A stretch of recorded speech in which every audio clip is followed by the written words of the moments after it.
دنیا کامیابی نہیں دے سکتی۔ نماز کو چھوڑنا کیا ہے؟ اب اتنے فضائل کی بات، چونکہ وقت نہیں ہے، اس کے فضائل کم و بیش نماز کی اگر قرآن حدیث سے نکالے جائے تو 80 سے زیادہ ہوتے ہیں۔ میرے پاس وقت نہیں تھا لیکن میں گنواؤں گا آخر میں، خالی سرسری بولتا جاؤں گا انشاءاللہ، کچھ تو گنوا دیے۔ نماز چھوڑنے والے کا کیا انجام ہوگا، اور نماز چھوڑنے کے ہمارے بہانے دونوں رکھوں گا میں انشاءاللہ، اور ان بہانوں کا ازالہ بھی کروں گا۔ صرف نماز کی اہمیت بتانے میں معاملہ ختم نہیں ہوگا، اس کے بہانے بڑے ایک سے ایک ہمارے پاس ہے نا۔ اکثر لوگ نماز جو پڑھتے ہیں وہ نماز پڑھنے کا بھی معاملہ بڑا عجیب ہے، انشاءاللہ آگے وہ بھی رکھوں گا۔ نماز چھوڑنے والے کے ساتھ کیا ہوگا، یا وہ آدمی کیا ہے اس کا معاملہ۔ تو نماز چھوڑنے والا وہ جو ہے، نماز کے تعلق سے جو باتیں آتی ہیں، جو انسان نماز چھوڑے اس کے تعلق سے آتا ہے کہ نماز چھوڑنے والا انسان جو ہے وہ کافر ہوتا ہے، یاد رکھیے، وہ منافق ہوتا ہے، وہ فاسق ہوتا ہے، اور اس کے تعلق سے اتنی ساری باتیں، اتنی ساری حدیثیں آتی ہیں، میں آپ کے سامنے کچھ ہی رکھ پاؤں گا۔ بہرحال سب سے پہلے میں رکھتا ہوں آپ کے سامنے، نماز کو ترک کرنے والا، نماز کو چھوڑنے والا، اس کا سب سے پہلا نقصان یہ ہے کہ وہ مشرک ہو جاتا ہے، وہ شرک کرتا ہے۔ تارک نماز، نماز کو چھوڑنے والا انسان مشرک ہوتا ہے۔ آئیے دلیل، آپ صلی اللہ علیہ وسلم نے فرمایا اور کہا، پہلے قرآن کی آیت دیکھتے ہیں، اللہ رب العزت فرماتا ہے سورہ روم سورہ نمبر 30 آیت میں 31 میں فرماتا ہے منیبین الیہ واتقوا واقیموا الصلاۃ ولا تکونوا من المشرکین۔ منیبین الیہ، متقین اور مومنوں کی صفت ہے، گناہ کرتے ہیں تو اپنے رب کی طرف پلٹ جاتے ہیں، انابت کرتے ہیں، لوٹ جاتے ہیں۔ پھر فرمایا واتقوا، اور اس کا ڈر اختیار کرتے ہیں، واقیموا الصلاۃ، اور نماز قائم کرتے ہیں، ولا تکونوا من المشرکین، اے نبی نماز قائم کرنا اور مشرکوں میں سے نہ ہو جانا۔ گویا نماز کو چھوڑنے والا مشرک ہوتا ہے۔ اور کتنا آسان ہے ہمارے نماز چھوڑنا، اللہ رحم کرے۔ نماز کو چھوڑنے والا مشرک ہوتا ہے۔ نبی اکرم صلی اللہ علیہ وسلم فرماتے ہیں، مسند احمد کی روایت ہے، ترک الصلاۃ شرک، نماز کو چھوڑنا شرک ہے۔ لفظ کے ساتھ بالکل جملہ ہے، نماز کو چھوڑنا شرک ہے۔ اس لیے کہ جس رب نے پیدا کیا، اگر تم اس کی عبادت نہیں کرتے، اس کا مطلب کسی نہ کسی اور چیز کی عبادت تمہارے دل میں رچ بس گئی ہے۔ نماز کو چھوڑنا شرک ہے۔ آگے جو ہے آپ سے ان کے تعلق سے آتا ہے کہ نماز کے تعلق سے آپ فرماتے ہیں نماز کو چھوڑنا کفر ہے۔ جب میں چھوٹا تھا، ایک مرتبہ والد صاحب نے کتاب لایا الکبائر، کبیرہ گناہوں کی کتاب، جو وہ کتاب گھر میں آنے والی تھی تو پہلے سے معلوم ہو گیا تھا کہ یہ کتاب آنے والی ہے الکبائر، تو ایک چھوٹے بچے ہونے کے ناطے بڑا جوش و جذبہ تھا، اب کیا آنے والا ہے، اور ایسے ایسے گناہ اس میں ملنے والے جو گناہ ہم کبھی نہیں دیکھے ہوں گے زندگی، مطلب ہم ایسا سوچ رہے تھے چھوٹے ہونے کے ناطے اس میں وہ گناہ کی کاؤنٹنگ ہوں گی جو پوری زندگی میں ہم نے کبھی نہیں دیکھے تھے۔ ایک ہوتا ہے نا کہ ایسے ایسے گناہ جو کبھی سنے نہیں، کبھی دیکھے نہیں۔ جب الکبائر کتاب آ گئی اور اس کو کھولے تو اس میں لکھا ہوا نماز کا چھوڑنا۔ چھوٹے بچے ہونے کے ناطے ہم تو ایسا سوچ رہے تھے اس میں وہ گناہ ہوں گے جو کبھی زندگی میں نہیں سنے ہوں گے، یہاں تو لکھا نماز کا چھوڑنا۔ اور ہم جو جس ماحول میں تھے ہم دیکھ رہے تھے ہر کوئی نماز چھوڑتا تھا، ہم کو لگا یا تو کتاب غلط ہے یا تو لوگ غلط ہے، مسئلہ کیا ہے کہ نماز چھوڑنا کہ کبیرہ گناہ ہے، ہمیں نہیں پتا تھا، چھوٹے تھے، اور ہم کو لگا کبیرہ گناہ ہوتا ہے ایسے جو مسلمانوں سماج میں دکھتے بھی نہیں ہوں گے کوئی کرتے ہوئے، اور نماز کا چھوڑنا تو آج کا معاملہ ہے۔ آپ سب فرماتے ہیں نماز کا چھوڑنے والا جو ہے وہ کافر ہوتا ہے۔ کفر سمجھتے ہیں، کافر ہے۔ آئیے سنیے الفاظ جو ہے، یہ حدیث جو ہے صحیح ترغیب و تہذیب کی روایت ہے۔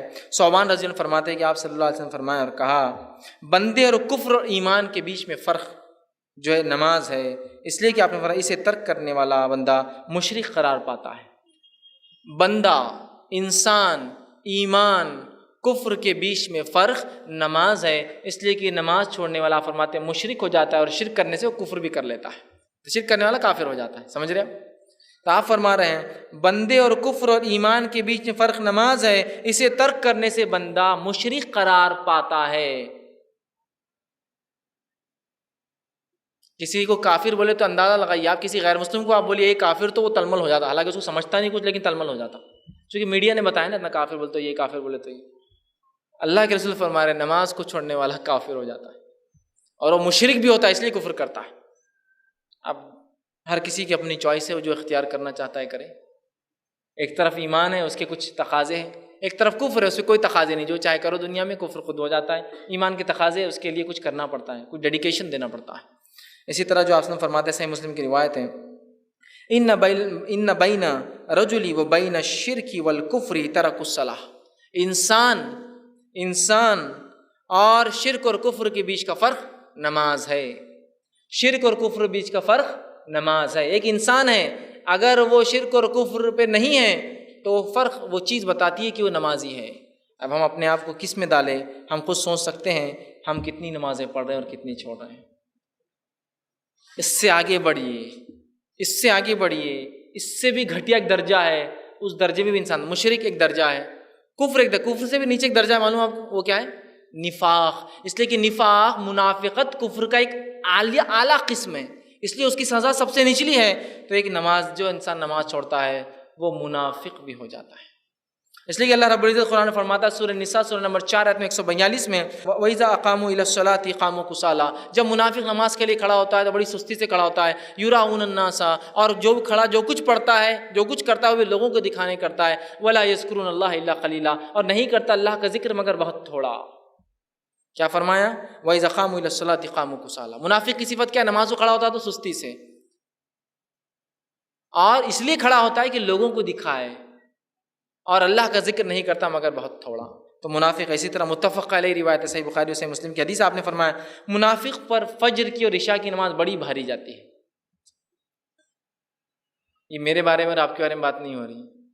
منافق پر فجر اور عشاء کی نماز بھاری جاتی ہے. اللہ ہم پہ رحم کرے، واقعی میں ہم پر فجر اور عشاء کی نماز مشکل ہو گئی ہے.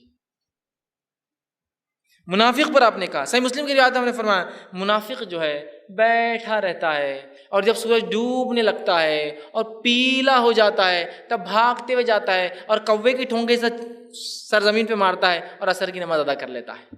وہ اتنی سستی کہ سورج ڈوب رہا ہے، لال جب ہو جاتا ہے تو بھاگتا ہے، اٹھتے ہوئے جاتا ہے اور 4 رکعت، تاکہ مسلمانوں کو بتائے میں مسلمان ہوں، بھائی کافر نہیں ہوا، اور ٹھونک مارتا ہے 4، مطلب 4 سجدے، مطلب اس نے نمازیں پڑھی اور اس کے بعد ختم کر دیتا ہے. تو منافق ہو جاتا ہے وہ شخص جو ہے جو کرتا ہے. آپ صلی اللہ علیہ وسلم کے زمانے میں، آپ صلی اللہ علیہ وسلم کے زمانے میں منافقوں کی بھی ہمت اور مجال نہیں تھی کہ وہ نماز چھوڑے، اس لیے کہ انہیں پتہ تھا نماز چھوڑنے سے ہمارا کفر ظاہر ہو جائے گا. اللہ رحم کرے ہم پر. ہم لوگ اپنے آپ کو ماں پیٹ سے مسلمان کہہ کر دھڑلے سے نمازیں چھوڑ، دھڑلے سے نمازیں چھوڑ. رسول اللہ صلی اللہ علیہ وسلم کے زمانے کے کافر کی بھی ہمت نہیں تھی کہ وہ کوئی نماز کو چھوڑے، اس لیے کہ وہ جانتا تھا نماز کو چھوڑنے سے میرا کفر ظاہر ہو جائے گا. ہم اپنے آپ کو ماں پیٹ سے مسلمان بولتے ہیں اور اس کے بعد دھڑلے سے نمازیں ایک کے بعد ایک چھوٹ رہی ہیں.